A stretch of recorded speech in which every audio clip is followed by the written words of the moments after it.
여러분 반갑습니다. 오늘도 수요기도에 오신 여러분들을 진심으로 축복하며 환영합니다.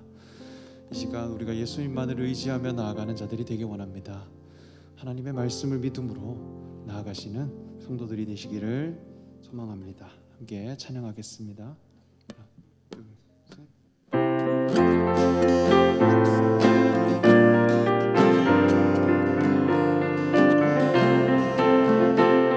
내가 늘 의지하는 예수, 내가 늘 의지하는 예수, 나의 상처 입으신 영을 불쌍하게 여기사 위로하여 주시니 이쁘신 나의 좋은 친구, 내가 의지하는 예수, 나의 사모하는 친구, 나의 기도 들으사 응답하여 주시니 이쁘신 나의 좋은 친구, 주의 손 의지하고 살 때 나를 해할 자가 없도다.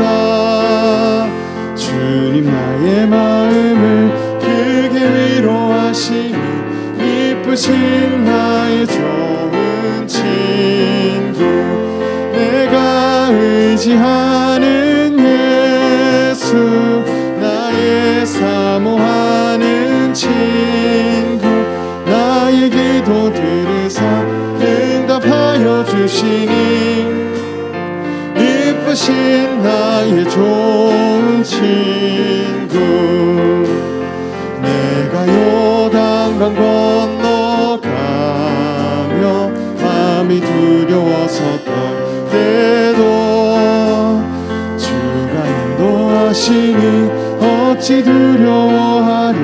이쁘신 나의 좋은 친구, 내가 의지하는 예수, 나의 사모하는 친구, 나의 기도 들으사 응답하여 주시니 이쁘신 나의 좋은 친구, 이후 천국에 올라가서 모든 성도들과 다 함께 우리들을 구하신 주를 찬양하리라. 이쁘신 나의 좋은 친구, 내가 의지하는 예수, 나의 사모하는 친구, 나의 기도 들으사 응답하여 주시니 이쁘신 나의 좋은, 내가 늘 의지하는 예수, 내가 늘 의지하는 예수, 나의 상처 입으신 영을 불쌍하게 여기사 위로하여 주시니 이쁘신 나의 좋은 친구, 내가 의지하는 예수, 나의 사모하는 친구, 나의 기도 들으사 응답하여 주시니 이쁘신 나의 좋은 친구, 내가 매일 기쁘게 순례의 길 행함은 주의 팔이 나를 안보함이요. 내가 주의 큰 복을 받는 참된 비결은 주의 영이 함께함이라. 성령이 계시네, 할렐루야 함께하시네. 좁은 길을 걸으며 밤낮 기뻐하는 것 주의 영이 함께함이. 전에 죄에 빠져서 평안함이 없을 때 예수 십자가의 공로 힘입어 그 발 아래 엎드려 참된 평화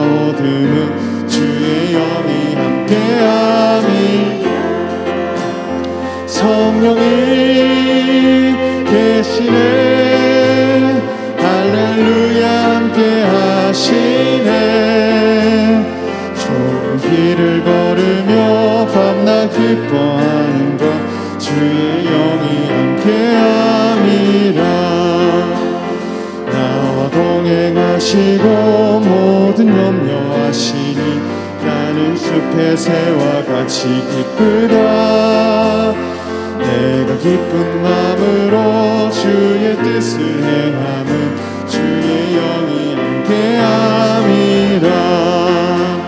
성령이 계시네. 할렐루야 함께 하시네.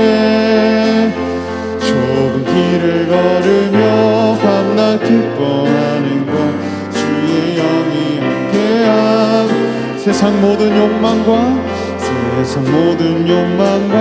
나의 모든 종력은 십자가에 이미 못을 박았네. 어두운 밤이 지나고 무거운 짐 벗으니 주의 영이 함께함이. 성령이 계시네. 할렐루야 함께 하시네. 좁은 길을 걸으며 밤낮 기뻐하는 것 주의 영이 함께함. 성령이 계시네. 성령이 계시네. 할렐루야 함께 하시네. 좁은 길을 걸으며 밤낮 기뻐하는 것 주의 영이 함이라. 성령이 계시네. 성령이 계시네. 할렐루야 함께 하시네. 좁은 길을 걸으며 밤낮 기뻐하는 것 주의 영이 우리 한 목소리로 찬양하겠습니다. 성령이 계시네. 성령이 계시네. 할렐루야 함께 하시네.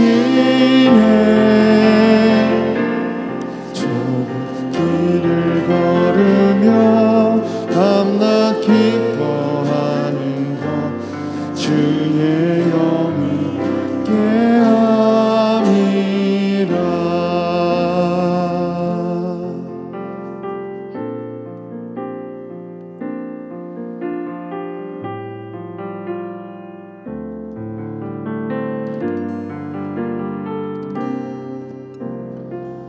주의 인자하신 그 사랑이, 주의 인자하신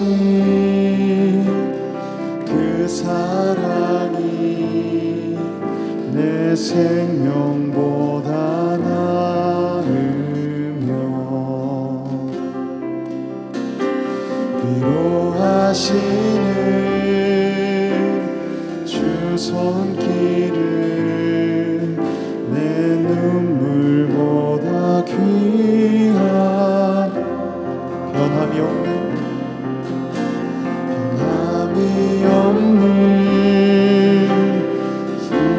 주인제가 내 근심보다 가깝고 주님을 이신 그 보혈을 내 상처보다 진하다. 결국 내 주님과 함께 사는 것 나의 영원한 소원. 주의 아름다운 안에 사는 것 나의 영원한 기쁨. 결국 내 주님과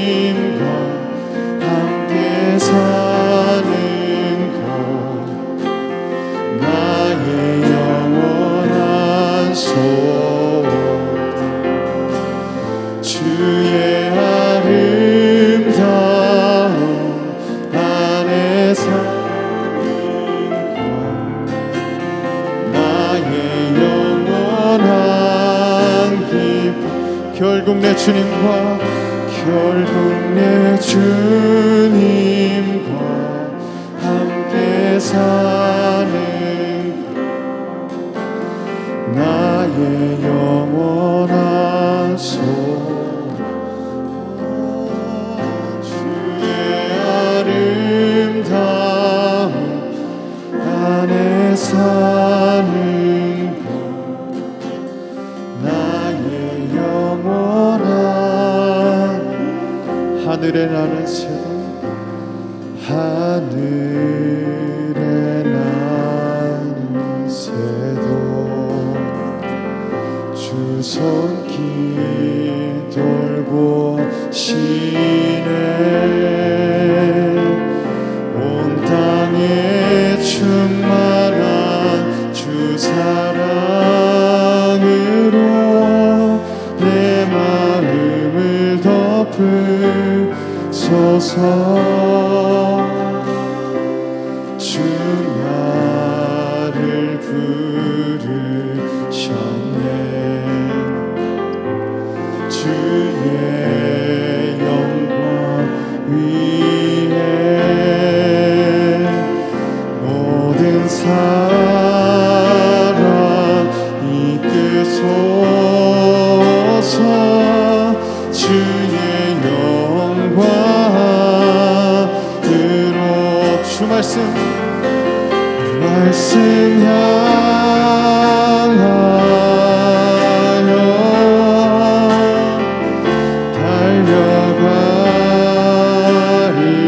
달려가리라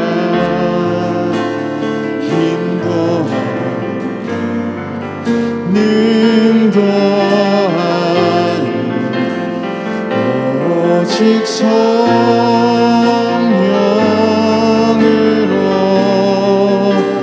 주 얼굴 향하여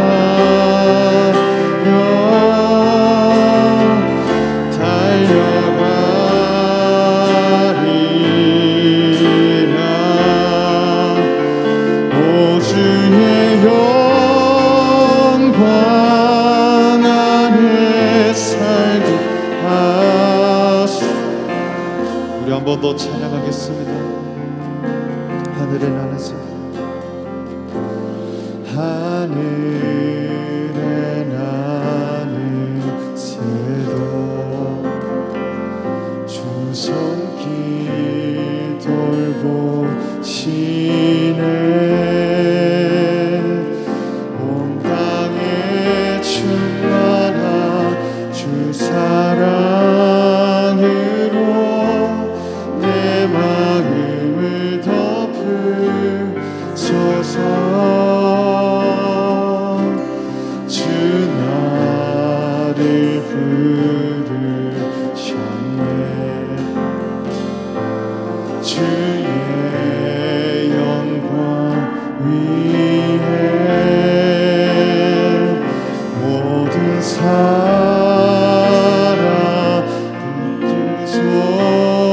이끌소서 주의 영광으로 주 말씀 향하여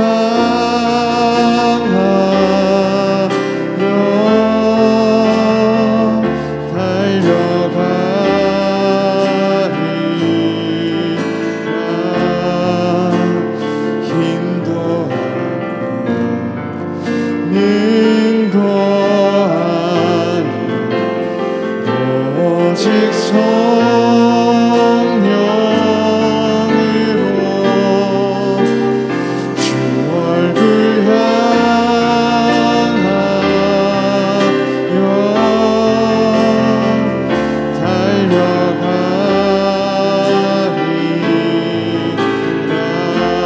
달려가리라 오 주의 영광 안에 살게 하소서 이 시간 함께 기도하겠습니다 이 시간 기도하실 때 오직 성령 하나님 이곳에 임재하여 주시옵소서 성령님의 능력만으로 우리가 주님께 나아가는 그런 은혜의 시간이 되기를 원합니다 주님과 함께하는 이 시간, 주님과 동행하는 이 시간, 주님의 말씀이 함께하는 이 시간이 세상 어느 것보다 가장 값진 그런 귀한 시간이 되게 해달라고, 귀한 예배 시간이 되게 해달라고 시간 한번 기도하겠습니다. 하나님 인도합니다. 우리를 붙들어 주시옵소서. 우리를 붙들어 주시옵소서. 성령 하나님 이곳에 임재하여 주시옵소서. 우리와 함께 하시고 우리를 붙들어 주시옵소서. 주님 함께하여 주시옵소서. 성령 하나님 지금 함께하여 주시옵소서. 우리에 임재하여 주시옵소서.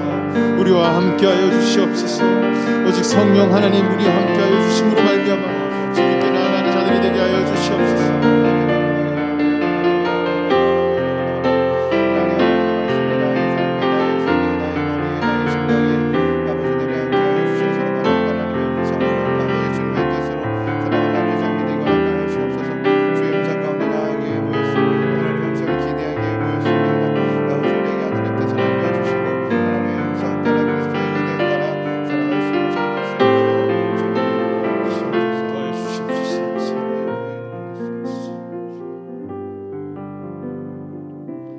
우리 시간 한 번 더 좀 기도하며 나아갔으면 좋겠습니다. 이 시간 좀 기도할 때 하나님 주님 앞에 나의 생각과 나의 마음을 좀 올려드렸으면 좋겠습니다. 주님, 나의 고집과 나의 익숙함과 나의 어떠한 아집들이 주님 하나님의 말씀이 나에게 들어오는데 혹시 방해가 되진 않습니까? 시간 다 모든 거 내려놓고 주님 말씀하실 때 내가 순종하고 따르겠습니다라고 주님 말씀하여 달라고, 내 심령을 두드리게 달라고, 내 삶 가운데 찾아와 달라고 우리 주님을 초대하며 함께 나아가도록 하겠습니다. 기도하시겠습니다. 하나님 주님 이 시간 하나님 다시 한번 주님의 말씀 아버지 나의 심령에 나의 생각에 나의 익숙함에 두드리게 하시옵소서. 그리스도의 말씀 앞에서 내가 깨어지게 하여 주시고 나를 부수시고 주님께서 원하시는 모습대로 주님의 의도대로 주님의 뜻대로 주님의 계획대로 주님의 원하시는 대로 주님 나아갈 수 있는 인생 것을 도와주옵소서. 아버지를 기대하고 사모합니다. 아버지만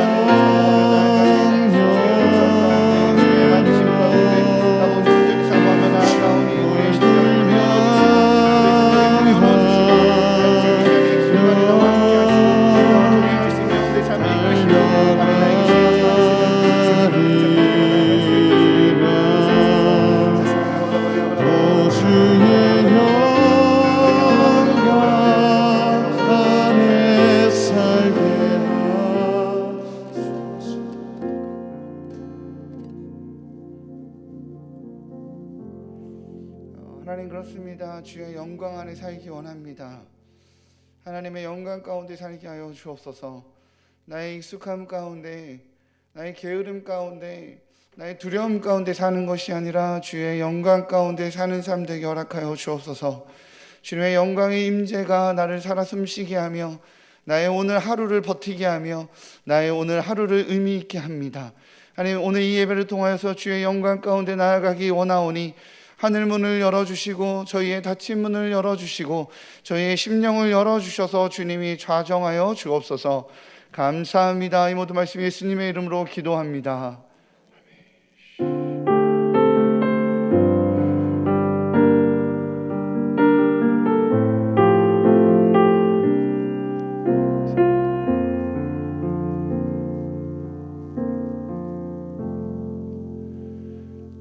찬양의 고백도로 행하시라 우리 하나님을 신뢰합니다. 감사합니다. 네, 우리 한가다 말씀 3번 읊조리면서 마음에 새기도록 하겠습니다. 시작. 히브리서 10장 24절에서 25절 말씀. 서로 돌아보아 사랑과 선행을 격려하며 모이기를 패하는 어떤 사람들의 습관과 같이 하지 말고 오직 권하여 그날이 가까움을 볼수록 더욱 그리하자. 히브리서 10장 24절에서 25절 말씀. 히브리서 10장 24절에서 25절 말씀. 서로 돌아보아 사랑과 선행을 격려하며 모이기를 패하는 어떤 사람들의 습관과 같이 하지 말고 오직 권하여 그날이 가까움을 볼수록 더욱 그리하자. 히브리서 10장 24절에서 25절 말씀. 히브리서 10장 24절에서 25절 말씀. 서로 돌아보아 사랑과 선행을 격려하며 모이기를 패하는 어떤 사람 습관과 같이 하지 말고 오직 권하여 그날이 가까움을 볼수록 더욱 그리하자. 히브리서 10장 24절에서 25절 말씀. 아멘. 네, 자막에서 더욱이 빠졌네요. 네, 제가 맞았습니다. 네, 우리 본문 보도록 하겠습니다. 데살로니가 후서 1장 6절에서 12절까지입니다. 데살로니가 후서 1장 6절에서 12절까지입니다. 네, 우리 합독 같은 교독 하도록 하겠습니다. 네, 제가 먼저 읽을게요.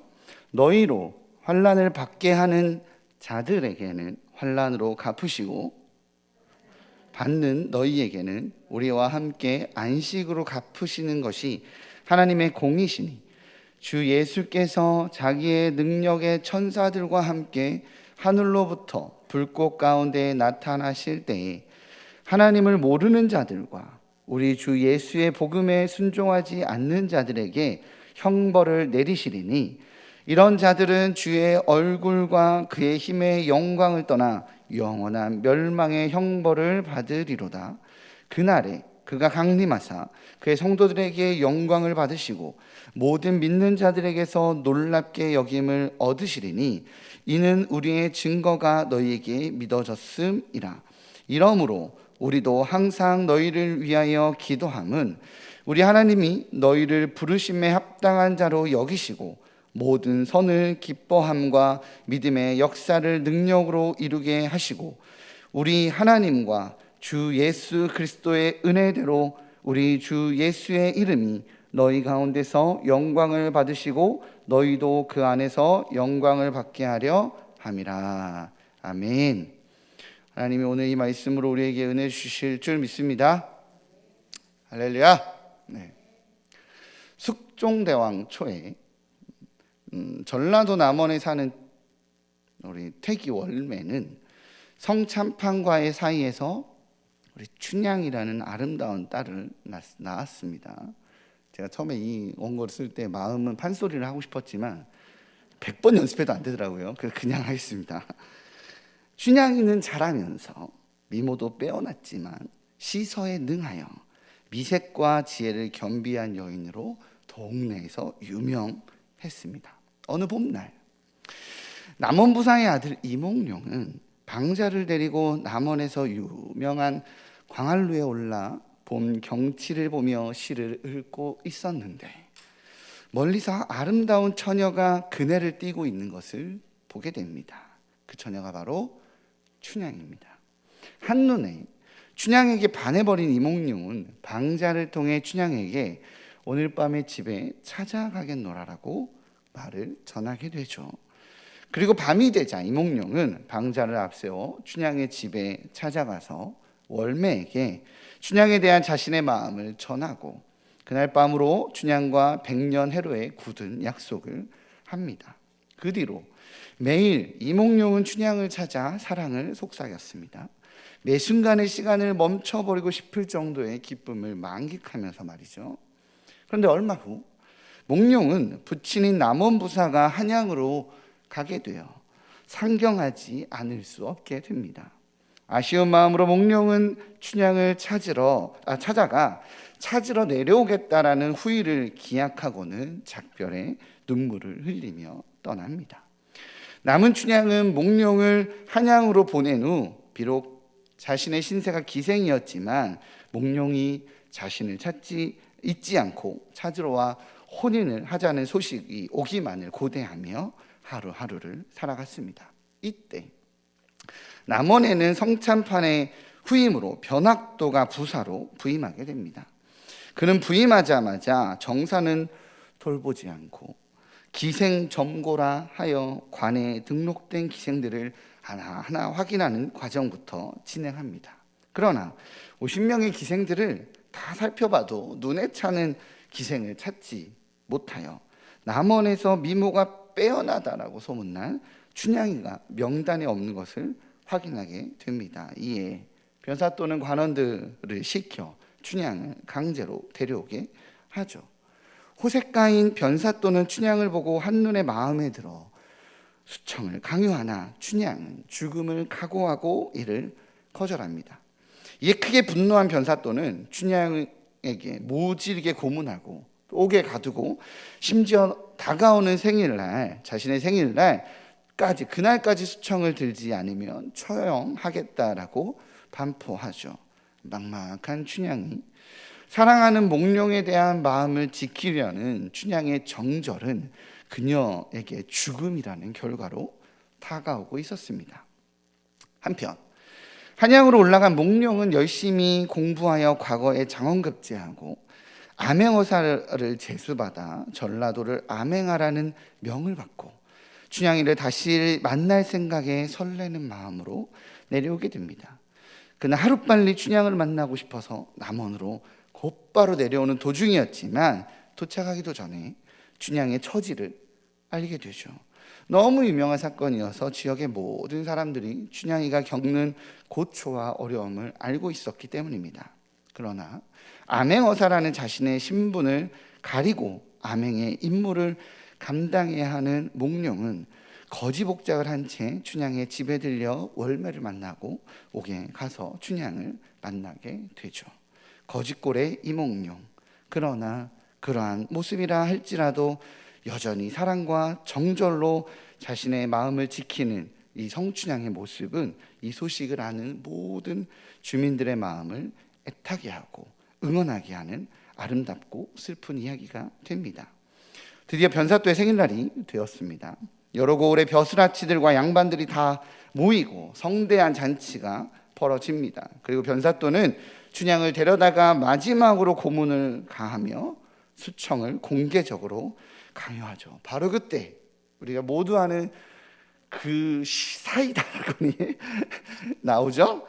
암행어사 출도요 라고 외치며 이몽룡이 군사를 이끌고 나타나고 순식간에 잔치마당은 아수라장이 됩니다. 기세 등등하게 술잔을 기울이던 변사또는 포박되어 죄인의 신분이 되었고 결국에는 파직당하였습니다. 변사또를 파직시키며 춘향이를 구한 몽룡은 춘향과 감격적으로 다시 만나게 됩니다. 비록 양반과 기생의 신분이었지만 서로를 향한 진심이 확인된 몽룡과 춘향은 이후 한양에서 혼인을 올리고 춘향에 대한 소식을 들은 그 임금도 그 정절을 높이 평가하여 기생을 어머니로 둔 춘향이었지만 정경 부인에 봉하게 됩니다. 이는 당시 사회로서는 생각조차 할 수 없는 파격적인 조치였습니다. 이렇게 둘은 오래오래 행복하게 살았답니다. 박수 안 쳐주십니까? 네. 네. 반소리로 해야 박수를 받는데, 그죠? 춘향전의 이야기를 들으면요, 복음과 정말 많은 부분들이 닮았다라고 생각하게 되지 않습니까? 그래서 혹자는 우리나라에 복음이 빠르게 정착할 수 있었던 이유 중에 하나로 춘향전의 역량이 상당하다고 주장하는 사람들도 있습니다.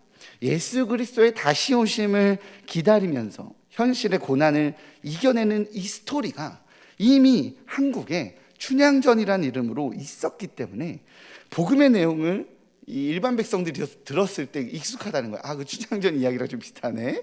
이렇게 받아들이게 됐다라는 겁니다.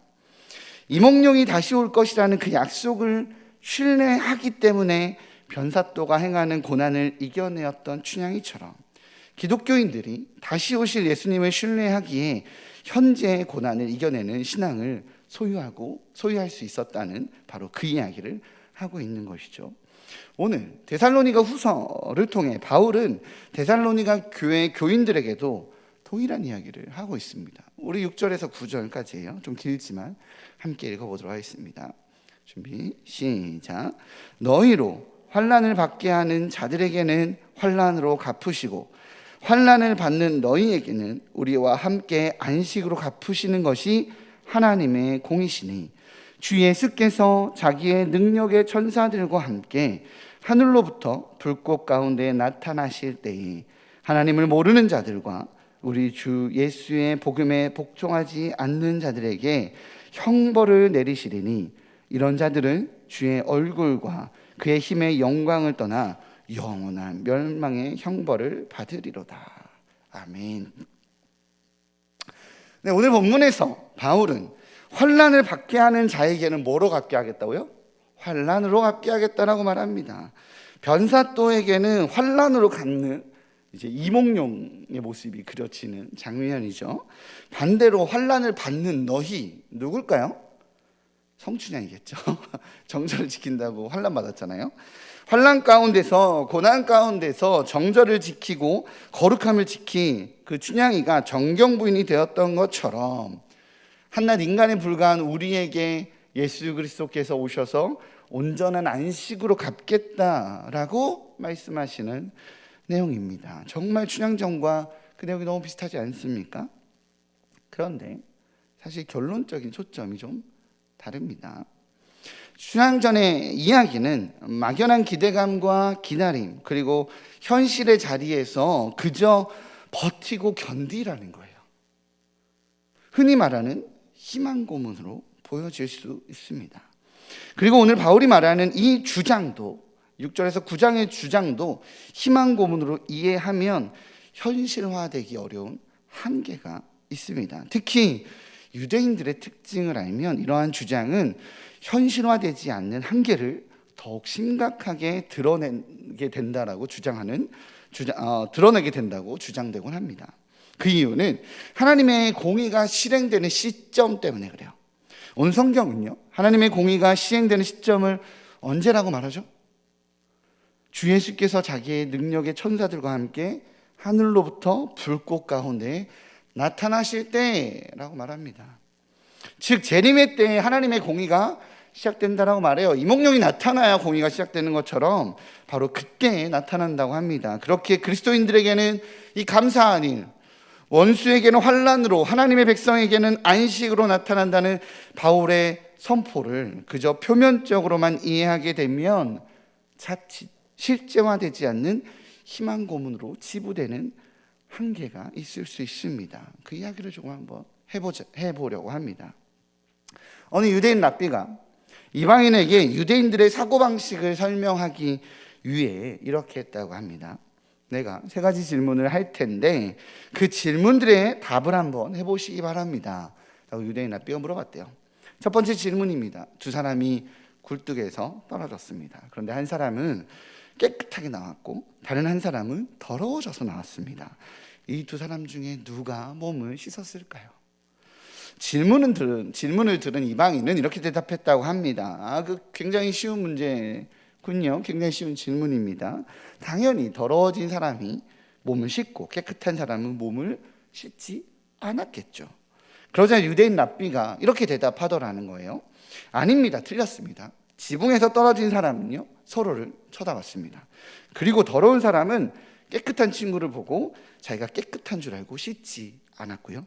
깨끗한 사람은 더러운 사람을 보고 자신도 더러운 줄 알고 씻었습니다. 따라서 답은 깨끗한 사람이 씻었다입니다. 이방인은 그 말을 듣고 그럴싸하기도 하고 그럴 수도 있겠다라고 생각했다고 합니다. 그러자 랍비는 2번째 질문을 하겠다라고 2번째 질문을 던집니다.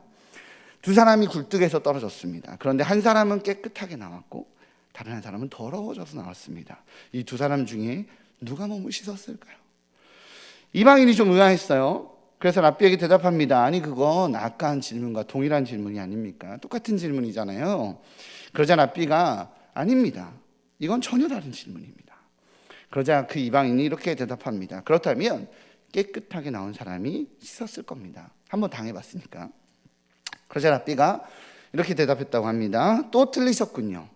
2사람은 떨어지고 나서 서로를 보았습니다. 그리고 더러운 사람은 깨끗한 사람을 보고 자신도 깨끗한지 보려고 자신의 손을 보았습니다. 그랬더니 더러워서 씻었습니다.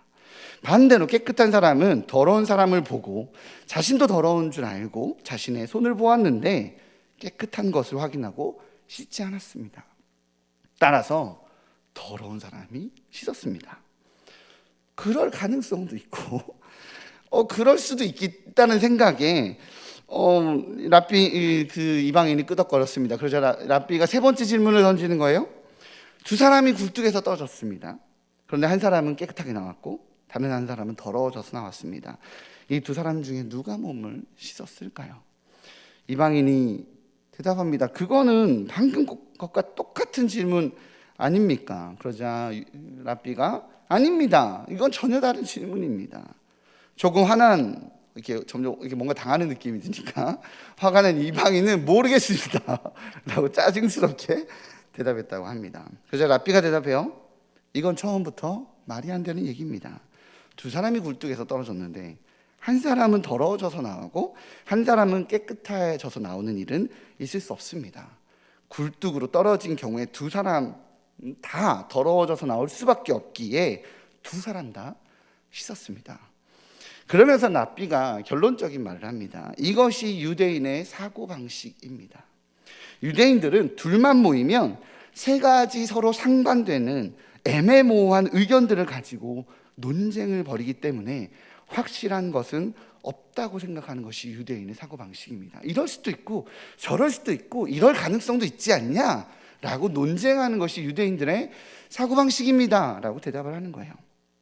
그래서 앉으면 이것도 가능해 보이고 저것도 가능해 보이는 것을 가지고 끊임없이 대화하고 끊임없이 논쟁하는 것이 유대인들의 사고방식입니다 라고 말합니다. 이렇듯 유대인들은요, 모호해지는 이 모호한 영역을 가지고 논쟁하면서 사고하는 것을 즐겨 한다라고 합니다.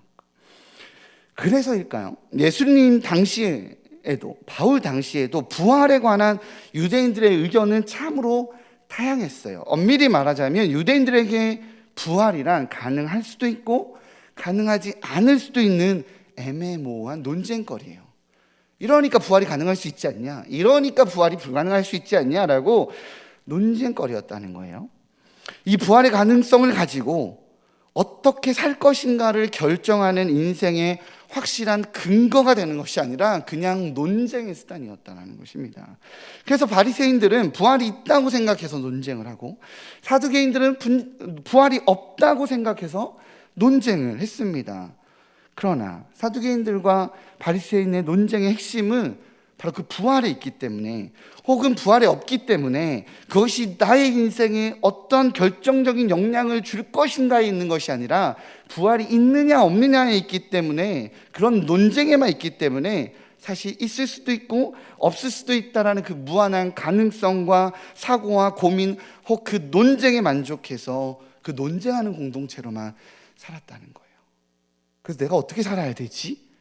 라고 삶의 실제화로 가지 않는다라는 거죠. 그것이 유대인의 특징이라고 말합니다. 이러한 애매모호함으로 인한 불확실성의 특징은요, 행동하지 않게 한다는 거예요. 논쟁의 여지로만 있다는 거죠. 그저 가능성이라는 말로 실제화시키지 않는다라는 거예요. 예를 들어 설명해 보겠습니다. 과속으로 운전을 하거나 음주운전을 하면 사고가 날 확률이 그렇지 않은 경우보다 훨씬 높기 때문에 해서는 안 된다는 것이 일반적인 이해입니다. 그러나 그것이 사고가 날 확률이 높다는 것이 꼭 일어난다라는 보장이 없기 때문에 사람들은 겁없이 음주운전을 한다는 거예요.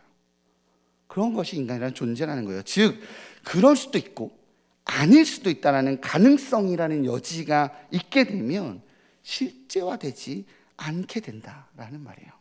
음주운전을 할 수 있는 이유는 음주운전으로 사고가 나는 것은 확실한 영역이 아니라 가능성의 영역이기 때문에 그렇습니다. 만약에 누구든지 음주운전으로 100% 사고가 난다면 아무도 음주운전하지 않을 거예요.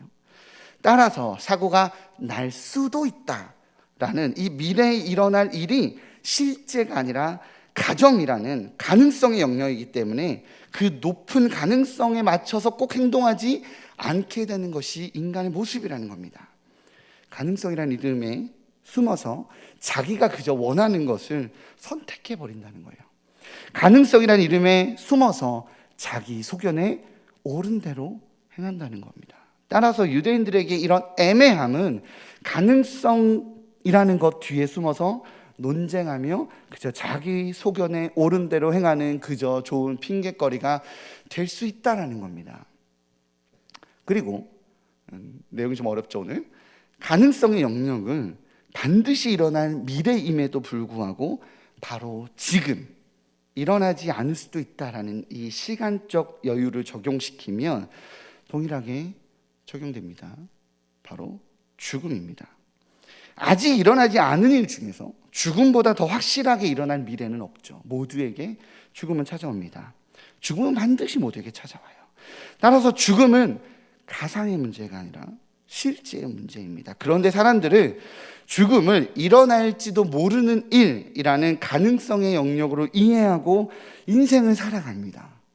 반드시 일어날 미래임에도 불구하고 이 미래를 애매모호함의 영역으로 인지하며 살아간다는 거예요. 물론 사람들은 그렇게 말하지 않죠. 이 세상에 자신이 죽을 것을 모르는 사람이 어디 있겠냐고 말하죠. 모든 사람들은 자신이 죽을 거라는 이 사실을 알고 있기 때문에 자신은 죽음을 가상이 아닌 일어날 실제라고 이해하고 생각하고 살고 있다라고 말합니다. 하지만 언제 죽을지 모른다는 잠깐의 시간적 여유를 적용시키면 죽음은 아주 멀리 있는 것으로 생각하고 살아가게 됩니다. 죽음을 없는 것처럼 일어나지 않을 일처럼 생각하고 지금의 일상을 살아갑니다. 죄도 짓고 위험도 감수하고 그러면서 살아가죠. 그게 사람입니다. 그렇기에 사람들에게 죽음의 문제의 핵심은 죽음이 없다라고 생각하는 것이 아니라 죽음이 지금 나에게 일어날 일이 없다라는 생각하는 바로 그 여유에 있습니다. 그렇게 생각하는 순간 죽음은요, 가상의 영역으로, 비현실의 영역으로 치부되어져 버립니다. 자, 이러한 관점으로 죽음과 직결되는 주의 날도 동일하게 적용이 돼요. 오늘 바울은 데살로니가 성도들에게 안식을 얻게 되는 이 희망의 메시지로 또한 영원한 형벌이 실행되는 실현되는 이 시기를 언제로 제시하죠? 아까도 말씀드렸지만 주님께서 자기의 능력으로 천사들과 함께 하늘에서 불꽃 가운데로 나타나실 때라고 말합니다. 바로 그때 그 일을 행하신다라고 말합니다. 주님의 재림의 때에 주님께서 오셔서 징벌도 행하시고 안식도 주신다라고 선포해요. 성경은 이것을 소망으로 잡고 희망으로 잡으라고 말합니다. 종말신앙은 정말 중요합니다. 마지막 때 예수님께서 재림하셔서 심판의 보좌에 앉아 행하시는 영원한 멸망과 영원한 멸망의 형벌과 안식의 판결은 정말 중요한 핵심의 메시지입니다. 그런데 문제는 반드시 일어날 그 일, 심판자이신 예수님의 재림이라 할지라도 반드시 일어날 그 일이라 할지라도 나의 때에 오지 않을 수 있다라는 이 시간의 여유를 대입시키면 이 메시지는 애매모호함의 영역으로 들어가 버립니다. 그러면 이것은 자칫 나와 상관없는 영역으로 이해돼서 비현실적인 영역으로 치부되어져 버릴 수 있어요. 예수님께서 이 땅에 다시 오실 때 환난을 받게 한 자에게는 환난을 받은 너희에게는 안식을 선물하겠다라고 하시는데 그 날이 내가 살아있는 동안에 일어난다라는 보장이 없으면 나와 상관없는 일이 되어져 버린다는 겁니다. 그러니 예수님의 재림으로 인한 예수님의 행하심이 희망이 안 될까봐, 소망이 안 될까봐, 혹 그리스도인들이 그 희망과 소망을 놓쳐버릴까 하는 불안감에 데살로니가 교회에 있었던 끊임없는 강조는 예수님께서 곧 오신다예요. 곧. 언제 오실지 모르지만 곧 와. 좀만 기다려봐. 곧 와. 주님이 곧 오시니 조금만 참자였습니다. 그러자 이번에는 어떤 현상들이 나타나기 시작했냐면 시한부 종말론이 나타나기 시작합니다. 데살로니가 전서의 내용에 의하면 데살로니가 교회에 일하지도 않고 게으름과 나태함으로 빌어먹는 사람들이 있다라고 말해요. 주님이 곧 오시고 이 땅은 곧 끝나니 일할 필요도 없고 돈을 벌 필요도 없고 결혼할 필요도 없고 가정을 지킬 필요도 없다라고 주장하고 생각하며 게으름과 나태함으로 있는 사람들이 있었습니다. 그것이 오히려 신앙이 좋은 것들이라고, 주님이 곧 오실 거 난 믿기 때문에 이렇게 사는 거라고 그렇게 살아가는 이들이 있었다는 거예요. 그런 삶이 진짜 예수님의 재림을 믿는 사람의 모습이라고 착각하는 이들이 있었습니다. 그러나 현실은 어땠습니까? 예수님께서 데살로니가 교회의 사람들의 이해처럼 금방 오셨나요? 아닙니다. 예수님은 오시지 않으셨습니다. 아니, 오히려 데살로니가 후서를 기록한 이 시기 때에 바로 이때든 아니면 이 이후 때든 어떤 일이 있었냐면 로마에는 네로 황제가 등장하기 시작합니다.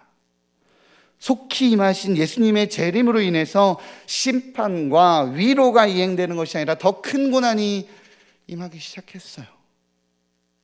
차라리 하나님의 위로와 징계가 예수님께서 재림하실 때 그때 환난으로 갚아주고 안식으로 갚아준다라고 언제 일어나야 할지 확인될 수 없는 그 애매모호함의 영역으로 던지지 말고 우리 주님이 지금 지켜보고 계신다고, 지금 지켜보고 계시는 우리 주님께서 반드시 징벌하시고 고생 중에 있지만 너희들의 생애를 지켜보신 하나님께서 반드시 너희들에게 좋은 것으로 채워준다라고 했다면 그것이 얼마나 더 실제화되는 데 도움이 되었을까요?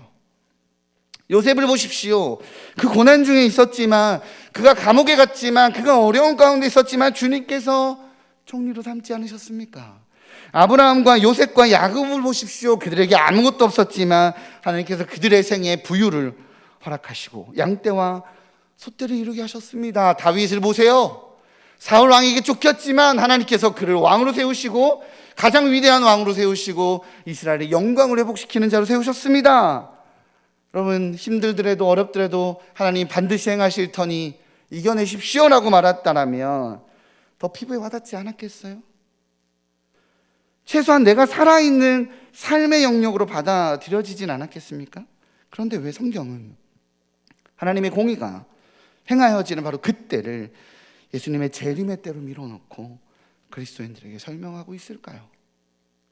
어떤 사람은 이러한 기독교를 보고 비겁하다라고 말하기도 합니다. 무조건 죽음 이후로, 무조건 예수님의 재림의 때로 다 밀어놓고 그저 견디라고, 그저 버티라고 말하는 기독교는 영적 보험 상품을 팔아먹는 종교라고 비난하기도 합니다. 그런데 생각해보면 꼭 틀린 말 같지는 않습니다. 우리가 말씀을, 하나님의 의도를 그렇게 이해하고 살고 있는 것 같아요.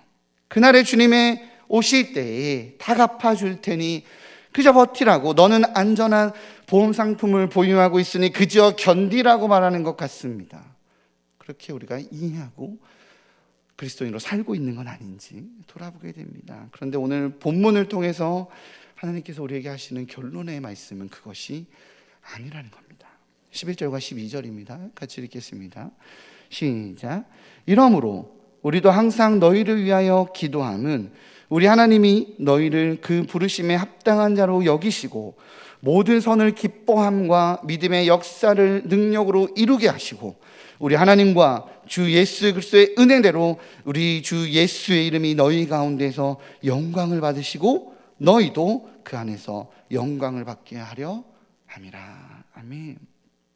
오늘의 본문의 결론은요, 결론에서 바울은 데살로니가 교회의 교인들에게 위로가 아닌 사명을 줍니다.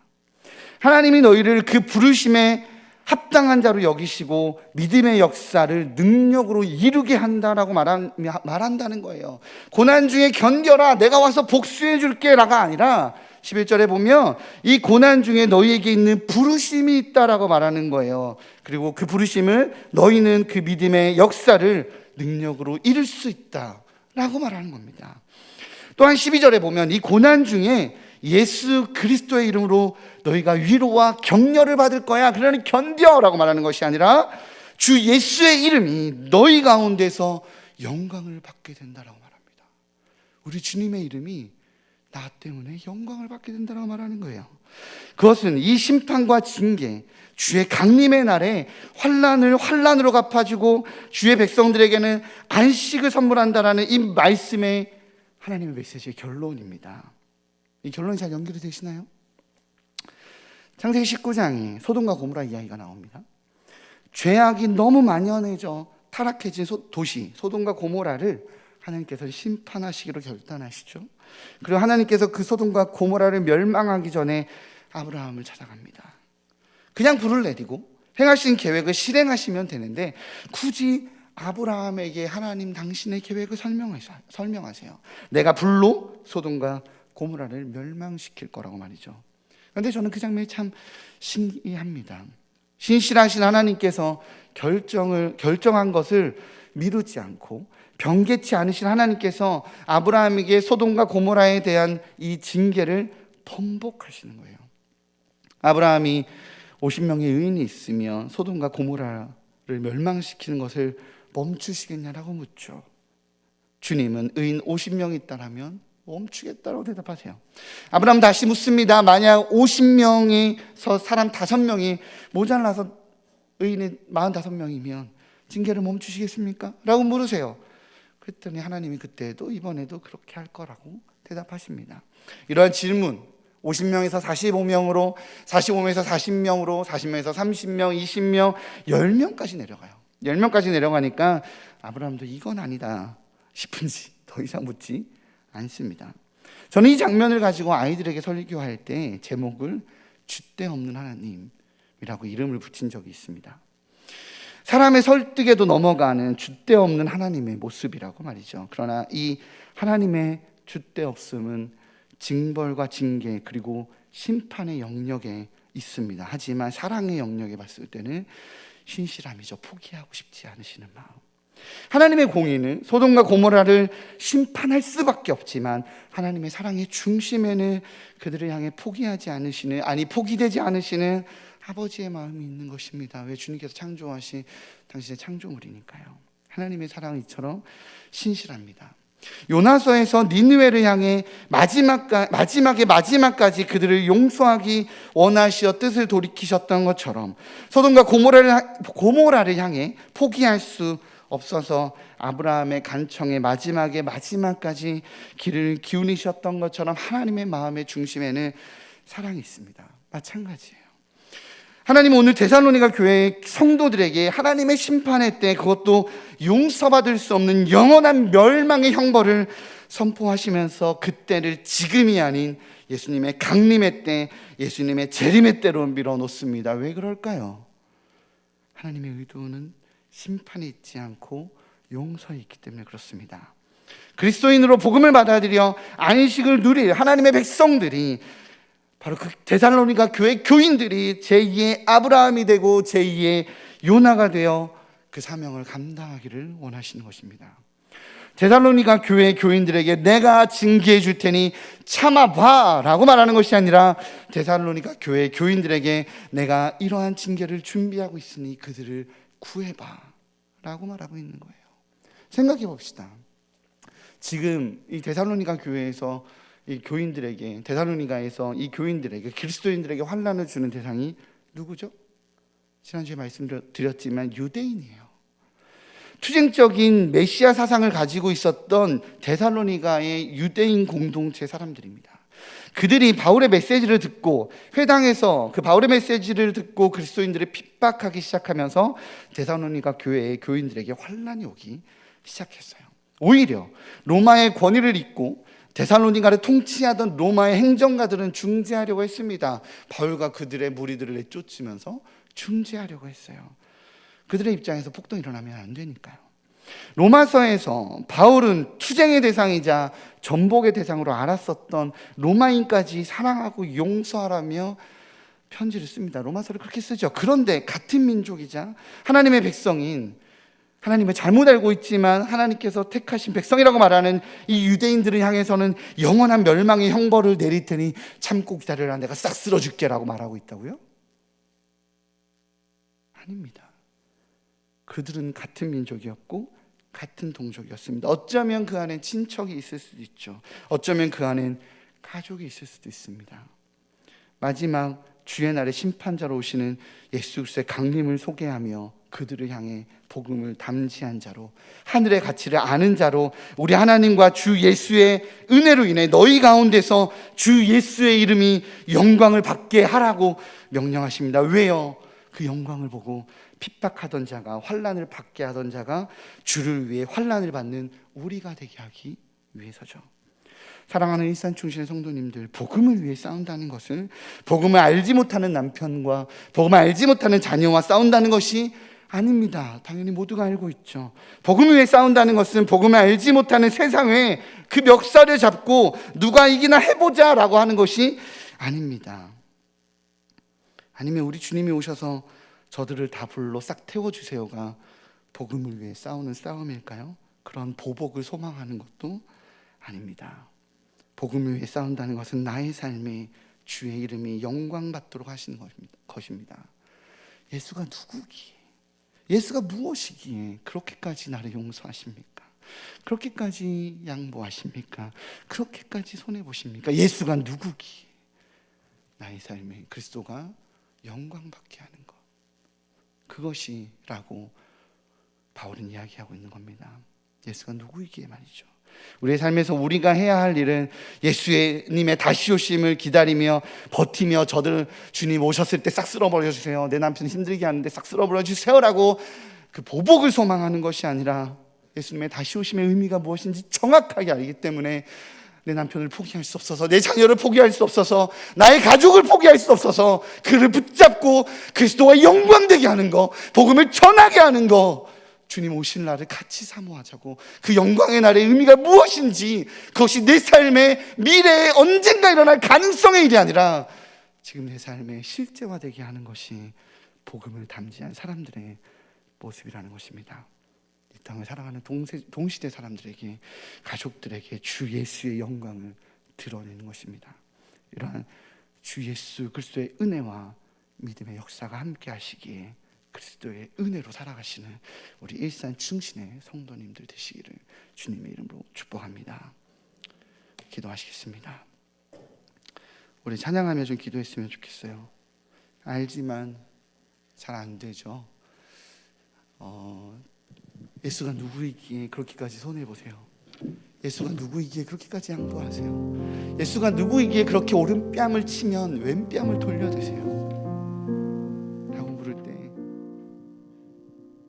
예수가 나의 왕이시기 때문에, 예수가 나의 주인이시기 때문에, 예수 그리스도의 그 은혜가 나에게 그 모든 것을 내어줄 가치가 있기 때문에 전 그러고 싶습니다. 그렇게 삽니다라고 고백하기 원한다라고 우리 찬양 함께 찬양하면서 결단하고 결정하는 시간 갖도록 하겠습니다. 찬양하시겠습니다.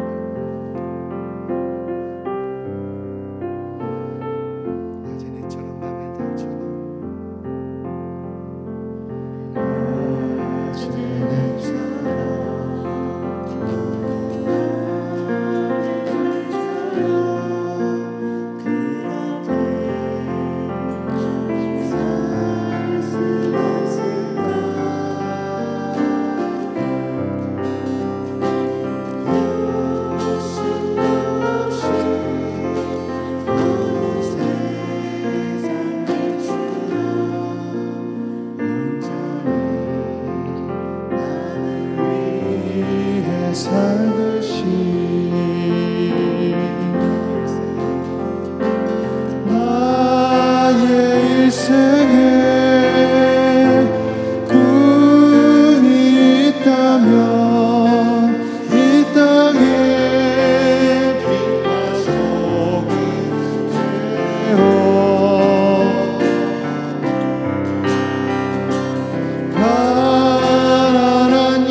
주시고 주님이 다 역사해 줬으면 좋겠다라고 생각될 때 있습니다.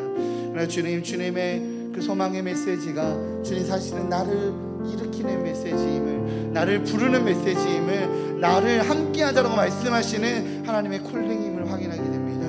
하나님, 내가 부르심에 합당한 사명자로 그저 오늘 하루를 버티는 자가 아니라 그리스도 이름으로 나의 하루의 삶 가운데 하나님 그리스도를 영광스럽게 만드는 그런 축복의 통로로 살아갈 수 있게 해달라고, 이 시간 사명자의 부르심에 붙드심을 받는 내가 되게 해달라고 함께 기도하며 나아가도록 하겠습니다. 기도하겠습니다. 사랑해 주님 감사합니다.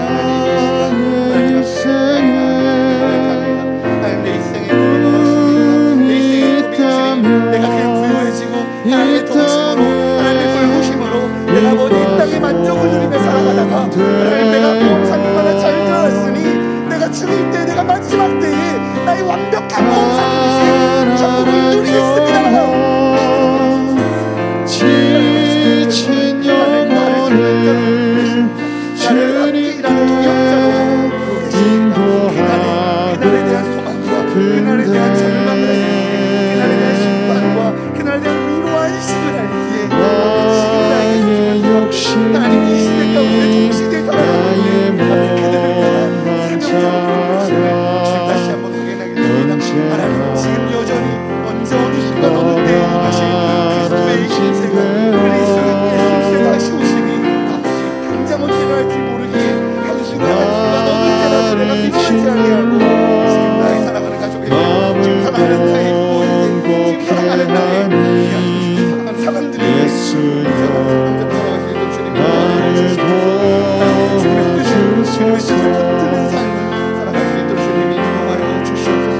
그리스도의 이름이, 그리스도의 길을 모심이, 그리스도의 아버지 돌보심이, 주님 그리스도의 그 응급하심이 푸른 사랑 아버지 인생과 값없이 그저 어느부터 주님의 재림은 나와 상관없는 먼 얘기가, 어느 순간부터 주님의 다스리심은 나와 상관없는 먼 얘기가 되었거나 아니면 저 땅에 일어나니 나는 그냥 오늘 나의 부유와 경건과 평안을 누리고 싶다. 주님의 오심이 나의 일이 되기에, 지금 나에게 일어날 주님 나의 부르심의 사명이 되기에 오늘 내가 어떻게 살아가야 될지를, 오늘 나를 향한 하나님의 부르심이 무엇인지를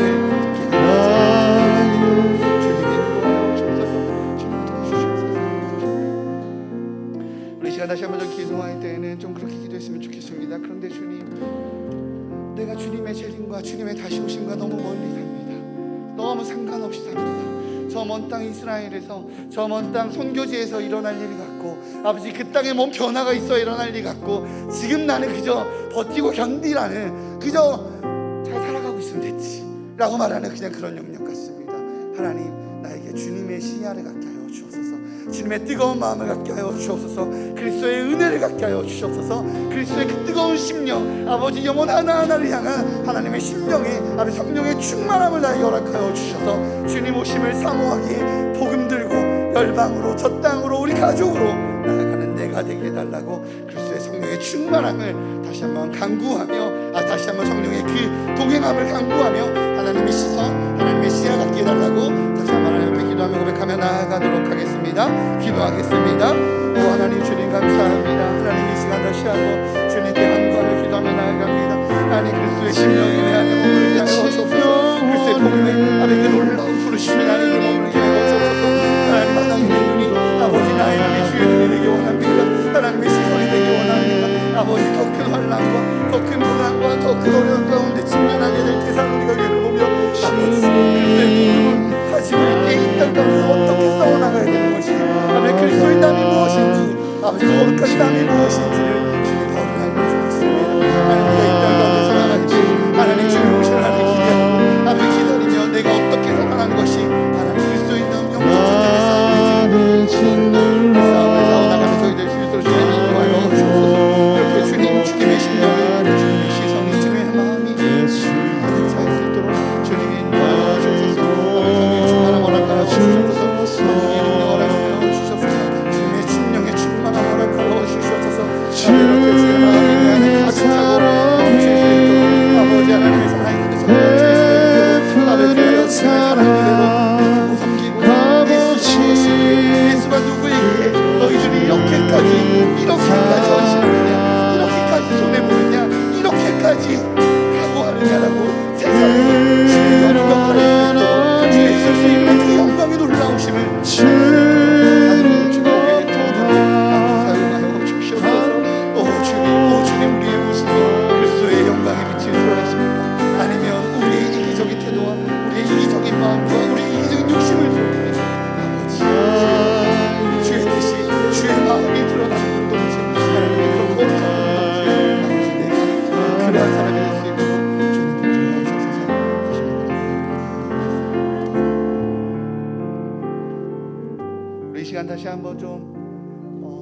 찬양하고 기도할 텐데요. 이 시간 기도하고 찬양할 때는 그러하게 우리 교회를 위해서 좀 기도했으면 좋겠어요. 홈커밍 데이를 좀 준비하고 있습니다. 하나님, 홈커밍 데이를 준비하고 있는 과정 가운데 지친 영혼들, 마음이 무너졌던 영혼들, 내가 온라인에 익숙해져서 편한 것이 좋다고 주님 앞에 나오기를 힘쓰는 것보다 안전하게 주님 앞에 예배하라고 했었던 그 배려가 지금은 나의 핑계거리가 되어서 주님 앞에 나오기를 머뭇거리게 하고 나에게 주님 앞에 나오기를 주저하게 만드는 혹시 그러한 이들이 있더라면 다시 천국의 소망, 하늘의 소망을 알기에 주님의 뜨거운 심령을 갖고 사명자로 일어나기를 바라시는 주님의 마음을 알기에 예수의 그 이름으로 일어나는 우리 일산 충신의 공동체가 되게 해달라고 우리 시간 찬양 예수의 이름으로 찬양하시고 우리 교회를 위해서 함께 기도하며 나아가도록 하겠습니다. 찬양하시겠습니다.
특별히 영적으로 많이 다운되어 있는 영혼들, 어느새 나도 모르게 핑계거리에 익숙함 가운데 주님 앞에 예배함으로 주님을 향해 달려나옴을 나아가지 아니하고 익숙함에 머물러 있는 우리 그 영혼들 다시 한번 예배로 함께 모임으로 힘내보자고 우리 홈커밍 데이를 준비하고 있습니다. 하나님, 예수 그리스도의 이름으로 그 성령의 충만하심으로 그 성령의 뜨거운 이름으로 일어나서 함께 도역자, 함께 사명자로 살아가자고. 그냥 그 구석에서 버티는 자로 언제까지 주님 오실 때까지만 버티면 된다라고 그냥 그렇게 있는 것이 아니라 함께 이 땅 가운데 하나님 나라를 확장해가는 우리 함께 동료로 일어나자고 우리 홈커밍 데이를 준비하고 있는 우리 성도들을 향해서 그 신앙이 회복되도록 함께 좀 기도했으면 좋겠어요.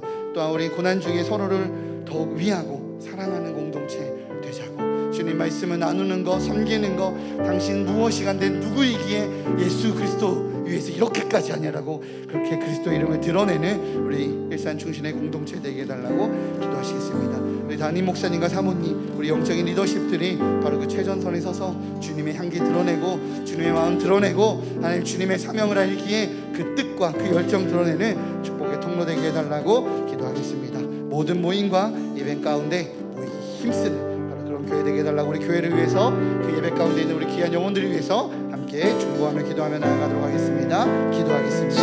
하나님 감사합니다. 이 시간 원수가 날 향해 와도 쓰러지지 않으니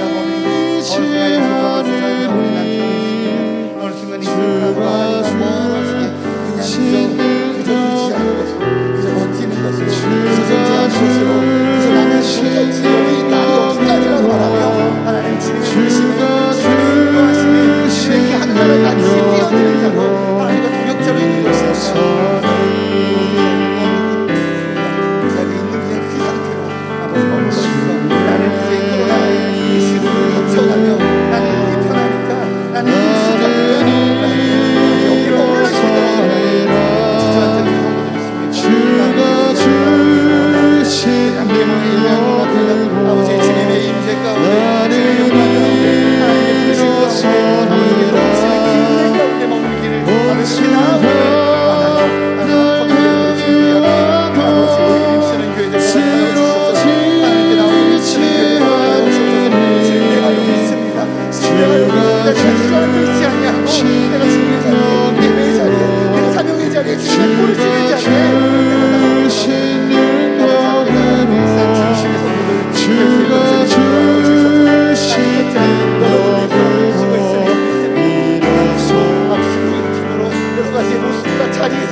마지막으로 나라와 열방을 위해 기도합니다. 우리가 나라를 위해 기도할 때 역차별을 일으키는 우리 차별금지법을 위해서 그것들을 좀 막아달라고 기도하겠습니다. 하나님, 이 땅 가운데 하나님의 말씀의 법을, 하나님의 창조 질서를 거부하고 아버지 너희들이 틀렸다라고 말하는 이들이 있습니다. 손가락질과 저주와 아버지 받을 수 있어요. 그러나 하나님 주의 말씀이 틀렸다라고 인정할 수는 없기에 하나님 이것이 법제화되고 이것을 우리가 발음으로 말하지 못하게 만드는 악한 법과 싸우기 원합니다. 하나님, 우리가 기도하며 중보하오니 아버지 일으켜달라고, 우리 차별금지법 막아달라고 함께 좀 중보했으면 좋겠습니다. 그리고 코로나로 인해서 부도를 겪고 분쟁을 겪고 혼란 가운데 있는 세계의 수많은 나라들이 있습니다. 아버지 그 나라들 지켜주시고 열방에 신음하고 있는 영혼들 이렇게 세워주셔서 아버지 주의 소망으로, 하늘 보좌의 소망으로 다시 일어날 수 있게 해달라고 열방을 위해서 기도했으면 좋겠습니다. 그리고 전쟁으로 고통받고 있는, 여전히 힘겨워하고 있는, 아버지 너무나도 길어지고 있는 이 우크라이나 전쟁 가운데 주님 평화의 왕으로 좌정하여 달라고 우리 우크라이나를 위해서 기도하시고요. 우리 교회가 후원하는 우리 선교사님들을 위해서 우리 하나님 주님께서 부르셨사오니 아버지 영적으로, 재정적으로, 사람 물질적으로 채워주셔서 주의 나라의 사명의 이 사역들 주님 잘 감당할 수 있게 해달라고 우리 나라와 열방을 위해서 함께 기도하며 나가도록 하시겠습니다. 기도하시겠습니다. 하나님, 주님 아버지 나라를, 이 나라와 이 민족을 주님의 손에 올려드리고 하나님의 나라가 거룩한 주의 나라 되게 만들고 하나님의 나라가 무엇을 일어났습니까? 예수의 이름으로 일어났습니다. 복음이 이 땅을 지켰고 복음이 이 땅을 세웠습니다. 하나님, 수많은 영혼들이 이 땅에 아버지 일제의 가까운 있었을 때 6.25 전쟁 수표가 일었을 때 아버지 기사 정권으로 이 땅이 너무 힘겨운데 아버지 보이지 않으면서 기도하고 무릎 꿇고 간구하며 이 땅을 회복시키고 이 땅을 구전하는 주의 백성들이 있습니다. 거룩함을 위해서 싸웠고 정직함을 위해서 싸웠습니다. 하나님 나라의 그 소망을 가지고 지금 내가 무엇을 하며 살아가야 되는지를 간구하며 살아가는 하나님의 백성들이 아버지 있었습니다. 아버지 그 영광을 기록하며 아버지의 나라와 이 민족이 주님의 손에 받는 하나님의 의로움과 하나님의 정직함과 하나님의 거룩함을 지켜가는 그런 민족을 저희들 인도하여 주소서.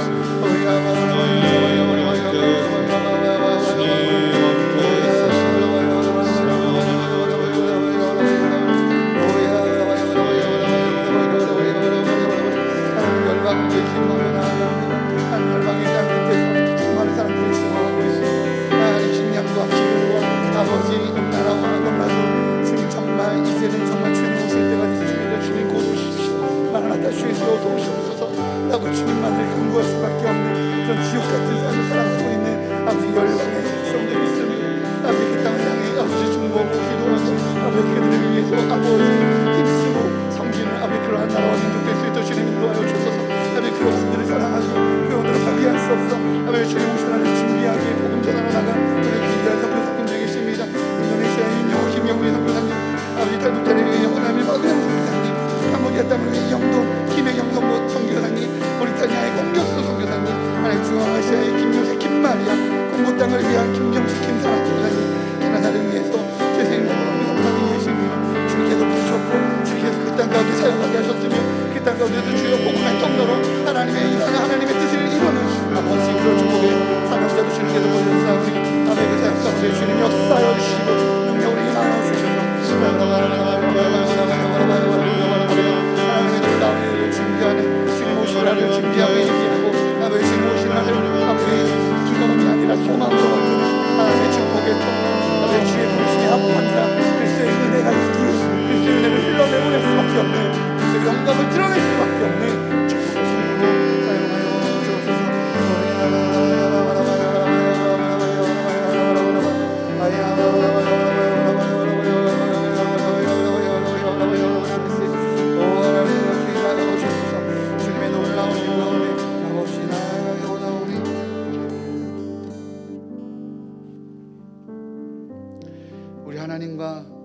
주 예수 그리스도의 은혜대로 우리 주 예수의 이름이 너희 가운데서 영광을 받으시고 너희도 그 안에서 영광을 받게 하려 함이라.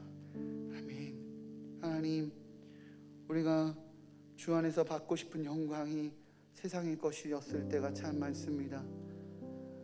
주 안에서 받고 싶은 영광이 하늘나라의 것이 아니라 나를 통해 주의 영광이 드러나기에 내가 영광 받는 것이 아니라 나의 원함을 채우고 그냥 이 땅 가운데서 세상이 어떻게 되든 버티고 견뎌내면 우리 주님이 마지막 때에 다 해결하실 거라는 그런 무관심이 혹시 아니었는지 돌아보게 됩니다.